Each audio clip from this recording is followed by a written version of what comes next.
Capítulo 3. A glória de Cristo manifestada pelo mistério de suas duas naturezas. A glória das duas naturezas de Cristo numa única pessoa é tão grande que o mundo incrédulo não pode ver a luz e a beleza que irradiam dela. Muitos hoje negam que Jesus Cristo é o Filho de Deus e Filho do homem ao mesmo tempo. No entanto, essa é a glória que os anjos anseiam observar. 1 Pedro 1:2. O diabo, Satanás, se levantou em orgulho contra Deus no céu.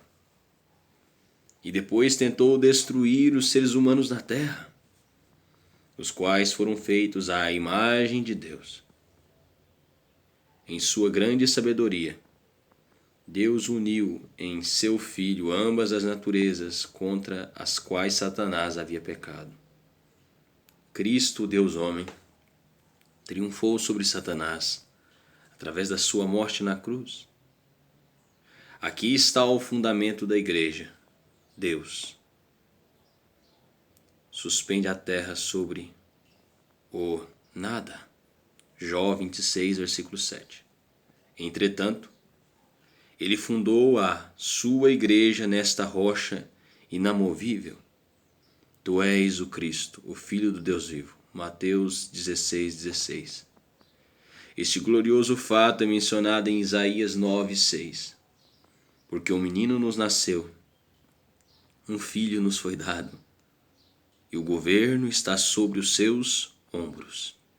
E ele será chamado Maravilhoso Conselheiro, Maravilhoso Conselheiro, Deus Poderoso,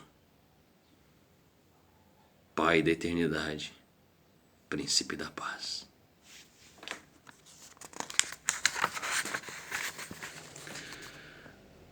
Assim como o fogo estava na sarça que Moisés viu, igualmente a plenitude da divindade habitava corporalmente em Cristo, que foi feito carne e habitou entre nós.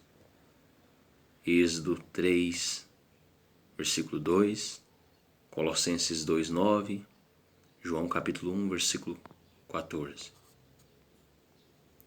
O eterno fogo da natureza divina habitou na sarça da frágil natureza humana. Porém, a natureza humana não foi consumida. Então vemos o favor daquele que apareceu na sarça ardente, dirigida a nós, pecadores. Deuteronômio 33:16. Da mesma forma que foi dito a Moisés para tirar as sandálias, nós também devemos tirar de nossos pensamentos todos os desejos e imaginações que procedem da nossa natureza humana decaída, para que, pela operação da nossa fé, possamos ver a glória de Jesus Cristo. Espero que o que se segue nos incentive a buscar de Deus o espírito de sabedoria e revelação para abrir os olhos do nosso entendimento. Estejamos absolutamente certos de que essa glória em Cristo, essa glória de Cristo em suas naturezas divina e humana, é o melhor, o mais nobre e o mais útil objeto em que podemos pensar. O apóstolo Paulo afirma que todas as outras coisas são apenas perda e como esterco quando comparadas com ela. Filipenses 3, do versículo 8 ao 10. As Escrituras falam da estultícia das pessoas em gastar dinheiro naquilo que não é pão, e o seu trabalho árduo naquilo que não satisfaz. Isaías 55:2. Elas fixam seus pensamentos em seus prazeres pecaminosos e se recusam a olhar para a glória de Cristo. Algumas chegam a ter pensamentos mais elevados sobre as obras da criação de Deus e de sua providência. Mas não há glória nestas coisas que se possa comparar com a glória das duas naturezas de Cristo. No Salmo 8, Davi está meditando na grandeza das obras de Deus. E isso o faz pensar na pobre e fraca natureza do homem, que parece como nada se comparada àquelas glórias. Então ele começa a admirar a sabedoria, o amor e a bondade de Deus por exaltar acima de todas as obras da criação a nossa natureza humana, que estava em Jesus Cristo. O autor sagrado explica isso em Hebreus 2, do versículo 5 ao 6. Como são agradáveis e desejáveis as coisas deste mundo: esposa, filhos, amigos, posses, poder e honra. Contudo, a pessoa que tem todas essas coisas e também o conhecimento da glória de Cristo dirá: a quem tenho no céu, senão a ti? E na terra nada mais desejo além de estar junto a ti. Salmo 73, versículo 25. Pois quem nos céus poderá comparar-se ao Senhor? Quem dentre os seres celestiais assemelha-se ao Senhor? Salmo 89, 6. Apenas uma olhada na gloriosa beleza de Cristo é suficiente para vencer e capturar o nosso coração. Se não estamos olhando com frequência para Ele, refletindo sobre a sua glória, é porque a nossa mente está muito cheia de pensamentos terrenos. Dessa forma, não estamos nos apossando da promessa de que os nossos olhos verão o Rei em sua beleza. 2. Uma das atividades da fé consiste em examinar as Escrituras, porque elas declaram a verdade sobre Cristo. João 5,39. Vamos ver a glória de Cristo nas Escrituras de 3 modos. Primeiro, por meio de descrições diretas de sua encarnação e seu caráter como Deus-homem.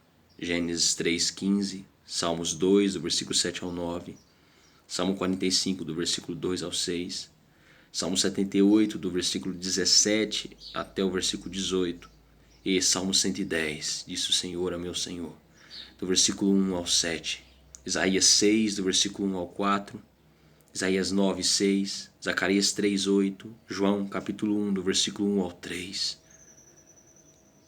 Do princípio era o verbo. Filipenses 2, tendo o mesmo sentimento que houve em Cristo. Filipenses 2, do versículo 6 ao 8. Hebreus 1, do versículo 1 ao 3. O esplendor da glória de Deus. Hebreus 2, do 4 ao 16. Apocalipse 1, do versículo 17 ao versículo 18. Mediante numerosas profecias, promessas. Segundo, mediante numerosas profecias, promessas e outras expressões que nos levam a considerar a sua glória. 3. Pelos exemplos de adoração divina de que Deus instituiu no Antigo Testamento e pelo testemunho direto dado a ele no céu no Novo Testamento. Isaías disse: Eu vi o Senhor assentado num trono alto e exaltado, e a aba de sua veste enchia o templo. Isaías 6:1. Essa visão de Cristo foi tão gloriosa que os serafins, criaturas celestiais que assistem nos céus, tiveram que cobrir sua face. Todavia, maior ainda foi a glória revelada abertamente nos dias apostólicos. Pedro nos diz que ele e os outros apóstolos foram testemunhas oculares da majestade do Senhor Jesus Cristo.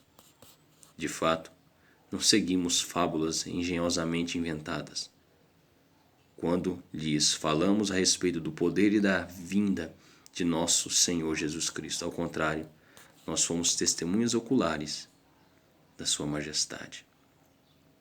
Ele recebeu honra e glória da parte de Deus Pai, quando da suprema glória lhe foi dirigida a voz que disse: Este é o meu Filho amado, de quem me agrado. 2 Pedro, capítulo 1, versículo 16 e 17. Deveríamos ser como aquele que procura por todo tipo de pérolas, Quando ele encontra uma de grande preço, vende tudo o que possui para que possa adquiri-la. Mateus 13, do versículo 45 ao 46. Cada verdade das Escrituras Sagradas é uma pérola que nos enriquece espiritualmente. Porém, quando nos deparamos com a glória de Cristo, encontramos tanta alegria que nunca mais desejaremos dispor dessa pérola de grande valor. O glorioso da Bíblia é que agora ela é a única forma tangível de nos ensinar sobre a glória de Cristo. 3. Devemos meditar frequentemente sobre o conhecimento da glória de Cristo que obtemos da Bíblia. A nossa mente deve ser espiritual e santa e liberta de todos os cuidados e afeições terrenos. A pessoa que não medita agora com prazer na glória de Cristo nas Escrituras não terá nenhum desejo de ver aquela glória nos céus.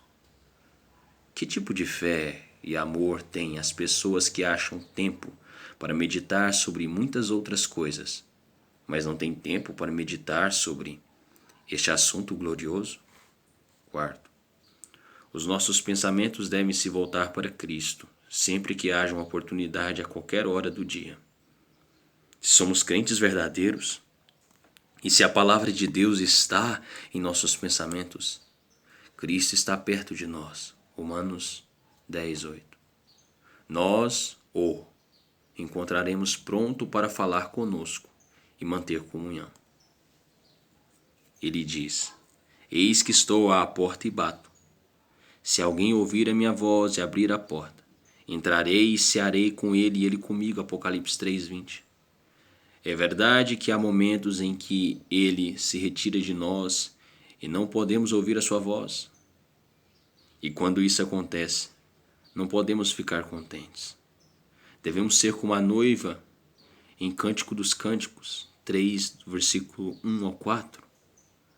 A noite toda procurei em meu leito aquele a quem o meu coração ama, mas não o encontrei. Vou levantar-me agora e percorrer a cidade. Irei por suas ruas e praças. Buscarei aquele a quem o meu coração ama. E o procurei, mas não o encontrei. As sentinelas me encontraram quando faziam as suas rondas na cidade. Vocês viram aquele a quem o meu coração ama? Perguntei. Mal havia passado por elas, quando encontrei aquele a quem o meu coração ama. Eu o segurei e não o deixei ir, até que o trouxe para a casa de minha mãe, para o quarto daquela que me concebeu. A experiência da vida espiritual de um cristão é forte, em proporção aos seus pensamentos sobre Cristo, que nele habita, e de seu deleite nele. Gálatas 2:20. Se tivermos deixado Cristo ausente de nossa mente por muito tempo, devemos nos censurar por isso. 5. Todos os nossos pensamentos sobre Cristo e sua glória devem ser acompanhados de admiração, adoração e ações de graças. Somos convocados a amar o Senhor com toda a nossa alma, mente e força. Marcos 12:30. Se somos crentes verdadeiros, a graça de Deus opera em nossa mente e alma renovadas e nos ajuda a fazer isso. Na vinda de Cristo como juiz no último dia, os crentes ficarão cheios de um tremendo sentimento de admiração por seu glorioso aparecimento. No dia em que ele vier para ser glorificado em seus santos e admirado em todos os que creram. 2 Tessalonicenses 1:10. Essa admiração se transformará em adoração e ações de graças. Um exemplo disso é dado em Apocalipse 5, do versículo 9 ao 13, onde toda a igreja dos redimidos canta um novo cântico. E eles cantavam um cântico novo. Tu és digno de receber o livro e de abrir os seus selos, pois foste morto, e com teu sangue compraste para Deus gente de toda tribo, língua, povo e nação.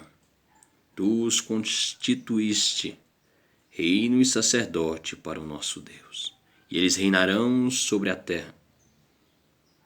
Então olhei e ouvi a voz de muitos anjos, milhares e milhares e milhões de milhões. Eles rodeavam o trono, bem como os seres viventes e os anciãos, e cantavam em alta voz: Digno é o Cordeiro que foi morto de receber poder, riqueza, sabedoria, força, honra, glória e louvor. Depois ouvi todas as criaturas existentes no céu, na terra, debaixo da terra e no mar, e tudo o que nelas há, que diziam: Àquele que está assentado no trono e ao Cordeiro sejam o louvor, a honra, a glória e o poder para todos sempre. Há algumas pessoas que têm esperança de serem salvas por Cristo e de verem a sua glória em outro mundo, mas não estão interessadas em meditar pela fé naquela glória neste mundo. Elas são semelhantes a Marta, que estava preocupada com muitas coisas, e não como Maria, que escolheu a melhor parte, sentando-se aos pés de Cristo. Lucas 10, versículo 38 a 42. Que tais pessoas tomem muito cuidado para que não negligenciem nem desprezem o que deveriam fazer. Alguns dizem que têm o desejo de contemplar a glória de Cristo pela fé. Porém, quando começam a considerar essa glória, eles acham que é algo muito elevado e difícil. Eles ficam maravilhados à semelhança dos discípulos no Monte da Transfiguração. Admito que a fraqueza da nossa mente e a nossa falta de habilidade para entender bem a eterna glória de Cristo nos impedem de manter os nossos pensamentos numa meditação firme, constante, por muito tempo. Aqueles que não têm a prática e habilidade de uma santa meditação em geral não terão a capacidade de meditar neste mistério em particular. No entanto, mesmo assim, quando a fé não consegue mais manter abertos os olhos do nosso entendimento para refletir sobre o sol da justiça brilhando em sua beleza, pelo menos pela fé ainda podemos descansar em santa admiração e amor.